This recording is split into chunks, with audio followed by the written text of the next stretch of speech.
कोण ठाम दुल्हा दुल्हन सीताराम जनकापुर में हो दुल्हा दुल्हन सीताराम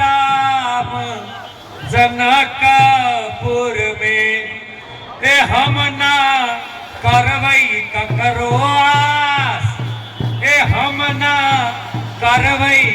ककरो आस जखन मिथिला हमर बास जखन मिथिला हमर बास सिया बहिन छी बड़ी खास जनकापुर में हमरी सिया बहिन छी खास जनक